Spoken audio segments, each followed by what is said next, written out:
Hello, welcome to my channel for those of you that have been watching my shorts and for those of you who have never seen a video from me in your lifetime.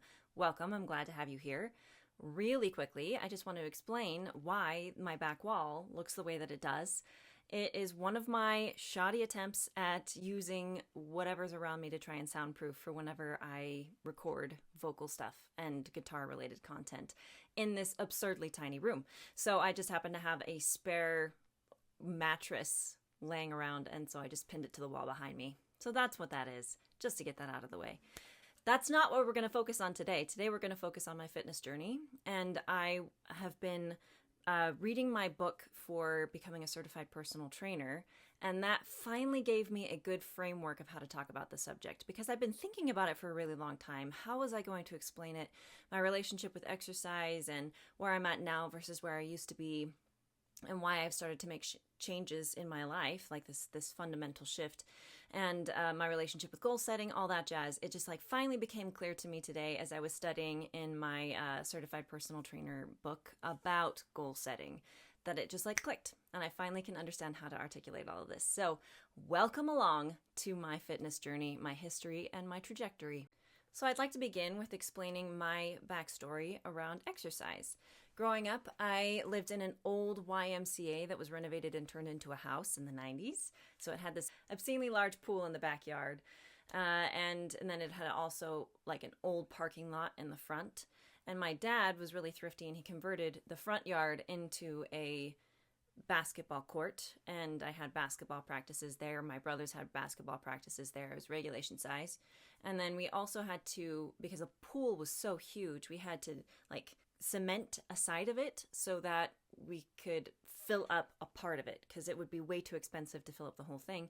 So the other one we also converted into like a play place. So my growing up years were like exploring the wilderness in my backyard, playing basketball, swimming a lot, and just like running around going crazy like a little kid. And my brothers, they were really athletic growing up. They played basketball, football, soccer. And when I got into middle school, I also wanted to carry on that tradition because, we're Farnsworths, we're active, athletic people. So I played basketball, I played volleyball, I ran track in middle school, and really enjoyed doing all of those things. My fitness was pretty much whatever it is that my coaches told me to do. And then there was a big shift when I got into high school because my mom got remarried. So my parents split up when I was younger. My mom got remarried, and we moved from Texas to Tennessee. And that means I moved from that house, from that inborn playground setting that I had grown up with. And now, and plus I was shifting into being a teenager and all the hormones that go along with pubescence. So shifting, moving to Tennessee. And that's when I stopped being as mobile for a couple of years. And things were kind of difficult with blending families. I think that's pretty much par for the course. Everyone experiences growing pains with getting new step siblings and step parents and figuring out what the house rules are. So I'd say that my experience was pretty normal. So the way that I learned how to cope with it once I got my driver's license was to start going to the gym nearby and working out. And I didn't have any like real set goals. I just wanted to move my body. So I would run for however long I thought I could run. I would experiment with whatever equipment was there. Occasionally watch a workout video, like back when they were on tape, or just like on regularly scheduled programming. There was really no structure to it. It was just moving my body so that I could emotionally process what was going on in my life at the time. I also learned in high school a kind of a defeatist attitude when it came to athletics, because I tried trying out for the basketball team in Tennessee, and just the tryouts left me completely ragged and run down. I had to confront the reality that I was not nearly as athletic as I thought I was. I couldn't sprint like I thought I was. My shoulder strength, my rotator cuff, especially on my left arm, was super weak, so passing down the court didn't work anymore. I was not physically very fit. And at that time, I took that as like a sign of, you know what, I should just stop trying. I should not try and force myself to be somebody that I'm not. I wasn't yet in the mentality of taking that challenge as like a motivation to say, well, then fine, I'm going to change it. I wasn't in that frame of mind. I just didn't follow through and try to get onto the basketball team. I just gave up on that dream. Same thing kind of happened with going to some dance camps in the summer. I had always enjoyed just like moving around and dancing to music, but didn't have very much structure to it. And when I would go to those dance camps, I realized how not flexible I was and how painful it was for me to stretch. So I, once again, just like I was confronted with the physical barrier, and instead of taking it as a motivational challenge to try and leap over it and push past it, I just I used it as a reason to give up. So that's kind of what my exercise turned into. I, all throughout college, post-college, I knew that I needed to move my body for my health. So it was kind of like going and doing time in the gym, because that's just what you do. But I never really like was on fire for it. It was helpful for my mood and my emotional health. I knew that. But I just, I would do it because that's what you're supposed to do to take care of yourself. I didn't necessarily enjoy it. And there are reasons for that I'm going to go into. My relationship with goal setting has been one of the biggest hindrances to me actually making progress. And that's in multiple aspects of my life, I have come to realize. For those of you that know the Church of Jesus Christ of Latter-day Saints, I'm a member of that church. And when I turned 21, I went and I served a full-time mission. So for women, that's 18 months. I went to Tucson, Arizona. I spent that time serving other people, knocking on doors, talking about Jesus, trying to encourage faith in other people. And every single day, if you know, you have this tiny little planner, and you're supposed to plan out what your next day's tasks are going to be, what it is that you're going to study on your own, what you're going to study with the other person that you're working with, because you always have a buddy. There's a buddy system. And then who you're going to visit, what appointments you have, what you're going to do when there's unplanned activity, yada, yada, yada, yada. I loathed planning every single day. I hate it. I'm very much a free spirit. Goals, to me, for the vast majority of my life, have simply been something that would be used against me. Because obviously, if I set a goal and I failed at it, then I was a horrible, worthless human being. So I just wouldn't set goals. And which is funny, because I'm actually a decently motivated person. I do like challenges, but I just didn't like the idea of ever committing and writing out what my goal would ever be, because as soon as I committed, I just felt like I was doomed to failure. So if I kept things more nebulous, then I felt like I could actually make progress without driving myself crazy and without feeling worthless. So there was a huge part of my mentality that was really wrapped up in loathing goal setting of any kind. And I had to confront that as a missionary, where every single day and then once a week you do broad strokes goals for the week. I hated every single planning session, but I did it anyway.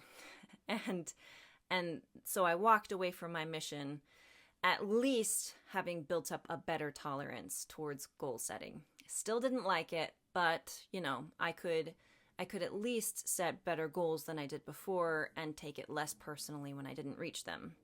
And especially then, I think that's when I landed on the concept of process goals. So when I was just doing my certified personal training study today, they outlined two things. And it's not like I haven't heard these concepts before, but they just finally clicked. There are two main types of goals. There are process-oriented goals, and then there are outcome-oriented goals. An outcome-oriented goal might be like, I want to run a marathon. It is a specific event. It is the end destination.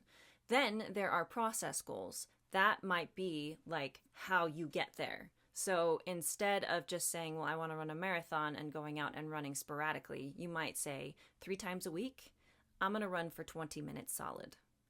And once I've done that 6 times, then I'm going to up it to 30 times or 30 minutes each time, 3 times a week. Those are smaller, bite-sized achievements that point you in the direction of your end long-term goal, but they can give you wins along the way. I did not realize that my conception of goal setting beforehand had only been around end goals. I didn't know what a process goal really was. I had kind of like been operating under process goal thinking, especially when it came to exercise, because I would at least tell myself, go and spend 45 minutes in the gym doing something. That's a process goal. That at least that's process oriented, where it's amount of time spent doing a thing. But I had never mastered the ability to have both an end term goal and process goals along the way at the same time until like a year and a half to 2 years ago. And that revolutionized so much in my life. I mean, to give you a little bit further explanation, so I went and I got my degree in commercial music, which was songwriting predominantly, and then mixing and editing audio. And for me, I think I was really operating under this whole process goal situation. I wasn't thinking in terms of, this is going to actually get me to be the kind of musician that I want to be. I just like studying the thing, so I'm going to do the studying of the thing. Without any expectation that I would create anything that could ever generate revenue in the future. I had no end term goal with it. I just enjoyed the process. So I got my degree in that mind frame. And it's only been recently that I've been like, okay, but if I'm really honest with myself, I want to sell some music. So I have some end term goals now that combine with my process goals that keep me going. For example, my end term goal is to have 3 songs that I've written and I've sung, produced, and available for sale by the end of this year. And I have set a process goal where every Tuesday is my dedicated, I spend 2 hours outside of work just mixing and editing audio. And then other process goals on top of that are I practice my vocals every single day with very specific goals around each one of those practice sessions. And then I also practice the guitar for as many times a week I can. So those process goals combined with the end term goal really changed a lot in my life once I happened upon it and discovered it. So you might be asking, what shifted things for you a year and a half to 2 years ago? Why did this change for you, and how come you were able to connect and make the connection between end term goals and process goals?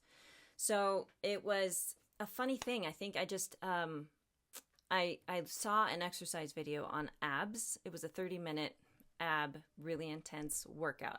I have always wanted to have a much more strong core than I do. My hips have been out of alignment. I was starting to get some aches and pains just by getting older and being weak. And I realized I was like getting kind of frustrated going with the gym because I wanted to get stronger, but I wasn't. I was spending all of this time and this energy, but there was really no progress that was being made. So I set this one goal where I said, I want to be able to do this 30-minute ab workout in 2 months without stopping, and I'm going to film it. I'll put in some of the footage there just so that you can laugh with me. It's rather entertaining when I think about it now. But that really shifted things for me because I had to say, I need to go through this entire workout routine at least 3 times a week. And each time that I go through it, I'm going to try and hold the poses a little bit longer. I'm going to try and take a little bit shorter of a rest time in between segments because it's set up to be like 45 seconds of movement, 15-second rest. I couldn't do that. I think I went into it with being able to do 30 and 30 seconds of movement, 30 seconds of rest. And by the end of the 2 months, there were some movements that I couldn't do at 45 seconds the whole time, but the majority of them I could. And I could feel a difference with how much stronger I was getting and how much easier the movement was becoming. And that was like the first time I'd ever stuck with something, one specific workout regimen for long enough to see a result. Before that, I just liked variety. I would try something new every couple of weeks and shift. And that way I couldn't ever track if I was making progress. I would just be doing a thing. And while that thing might be enjoyable, it might make me sweat, give me a good burn, I couldn't ever track progress over time. So that, I filmed the stuff because I was going to post it on YouTube, and I just never got around to it. And there's a fitness influencer that I really enjoy watching. She's no longer producing stuff on YouTube, but her previous videos that she's made are still there. Natasha Ocean, she said this one line that really stuck with me. She had discussed at one point she'd had an eating disorder. Her relationship with fitness had always been one of, I have to move so that I can eat, so that I can not feel guilty about how much food I'm consuming. It was really unhealthy for her. And she said one of the thoughts that helped break that eating disorder was instead of being so focused on what does my body look like, she started to ask the question, what can my body do? That was a really empowering question for me too. And when I was done with that ab challenge and I had seen progress, I started to ask myself, well, what are the things that I really would love to be able to do, that I've maybe always wanted to be able to do, but that I just thought that I couldn't? And one of those was being able to do a pull-up. I've always wanted to have the strength to be able to do pull-ups.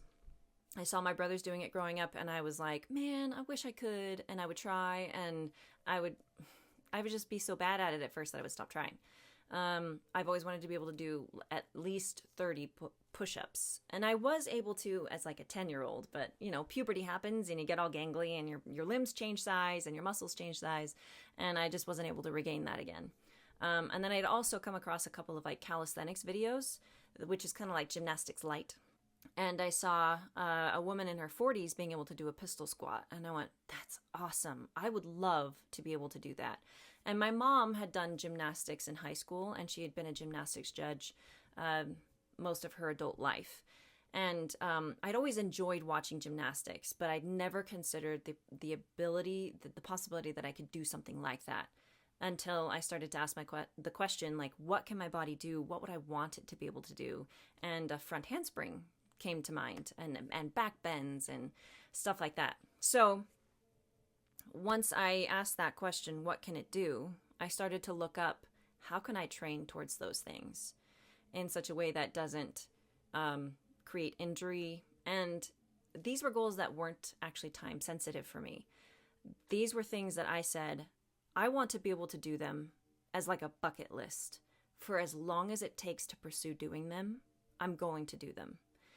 And that shifted my workout routines so that they were not just spending time in the gym. I would go in and I'd say, yeah, this is 45 minutes of dedicated time, but it's dedicated time aimed at something. So being able to start off by doing negative pull-ups. I think I wrote it down actually. In August of 2024 is when I finally committed. And I said, I'm going to try doing pull-ups. And you have to start by, a negative pull-up is where you come up to the bar. You like jump up and come up to the top and then slowly release and resist gravity for as long as you possibly can. I did that, and the maximum I could do the first time was 4 seconds. I just didn't have the upper body strength to resist any longer than that. But I would track every single time that I would do negative pull-ups. I'd say how long I could resist them, how many I did per session. Same thing with like incline rows. That's supposed to help. And then also bicep curls so that I could measure what is my bicep strength, how much of the pull is actually coming from my arms. So that changed. My leg workouts started to become much more focused on hip stability. I have run into a bit of a problem with my pistol squats, but that's related to my hips, and that would be a separate video. So I've taken a bit of a backseat on being able to aim for that specifically. I still am, but indirectly I'm first focusing on getting better strength in my gluteus medius, because I've been pulling my back out because I've been getting too excited and trying to go too hard and lift too heavy too quickly. So I've had to scale that back, slow down, and still say, I am still on fire about the goal of getting a pistol squat. I just have to acknowledge that I need to go about it in a safer way and build up these side muscles that help with stabilization before I go in for the heavy hitters. Guys, I cannot tell you how exciting it is once you actually do get to the end destination. And that the process goals along the way, they become so much more engaging and enjoyable. It's like while I was practicing the negative pull-ups, I could taste the glory of actually being able to do the real thing. And when I was able to, in June of this year, I did my first pull-up, straight up, no assistance, full body weight, all the way up to the chin up to the bar. I was exuberant. I mean, my soul exulted and magnified the Lord. I was so excited to be able to do something that I never thought I'd be able to do. And that gave me such a high that I'm like, what else could I possibly be able to do? So now here I am. I'm able to, the maximum I've ever been able to do in a row of pull-ups is 4 at a time. But I'm getting there. My goal is to be able to do a set of 10 at some point, and that probably won't be for another year. It took me almost a year to get to this point, a little over a year. And if it takes me another year to be able to do a set of 10 pull-ups, that's fine with me. I am okay for as long as it takes, because these are things that I've always wanted to be able to do, and I feel incredible doing them. I mean, all of the shoulder weakness that I had as a youth that kept me from being able to play basketball, that's completely gone. I mean, you have to heft a lot if you're going to pull up your entire body weight's worth of weight. You know, it's these are things that get you in touch with reality. Gravity is, there's nothing more real than gravity. If you can resist gravity, if you can push against it, pull against it, balance against it, then you know you're doing something good. And this has changed my life enough and given me like such a high, such a purpose, and such a drive that I've decided I wanted to become a personal trainer myself, because I am so enthralled with movement. Guys, I like daydream about these movements at work, when I'm falling asleep, at night. I'm so excited. Sometimes I have a hard time falling asleep at night because I'm so excited for the morning workout that's to come when I wake up. It's nuts. And I wanted to share this experience and this journey with you because there may be some of you guys out there that are in the same kind of funk that I've been in for most of my life, where movement is just there to keep you healthy. It doesn't really inspire you. It doesn't build confidence in you. And I wanted to share my experiences with you so that you can see that there is such a thing as becoming fit and enjoying it. There's joy in movement for movement's sake, especially if you're going to move towards something that you enjoy doing and that you love just doing for the sake of doing it. I want everyone to have the confidence that comes with having the muscle development in your body. You feel like you just walk through the world much more confident that no matter what happens, you can take care of it. Like once you can pull yourself up completely with no assistance, it's like the world's your oyster. And then once you can go into a deep squat, which I'm working on, haven't figured that one out yet, but even getting closer towards a deep squat and the hip mobility and flexibility that comes with it, the ground is not scary. You know, I can fall and I know I'm going to be fine. There's just such a joy that comes with living in a body that's capable of doing things. And I wanted other people to experience that joy too. And who knows, maybe that will inspire you to try and move in a way that you haven't before, or in a way that you always have wanted to but thought you couldn't. Because I'm here to say you can. You can. It is absolutely possible. I arm wrestled a 13-year-old boy a couple years ago and he knocked my wrist out. That's how weak I was. And now I can pull up my own body strength 4 times in a row. And who knows where I'm going to be next as I keep working on handstands and pistol squats and push-ups. I want to be able to do like a handstand push-up at some point in the future. And that's just a thrilling prospect to me. Being able to unlock all of these organic ways to move like humans move. So thank you for joining me in this video, hearing my passion and my rambling passion at that. And I hope you have a great rest of your day and good luck with your own journey of fitness and health and joy that comes through movement. All right, bye.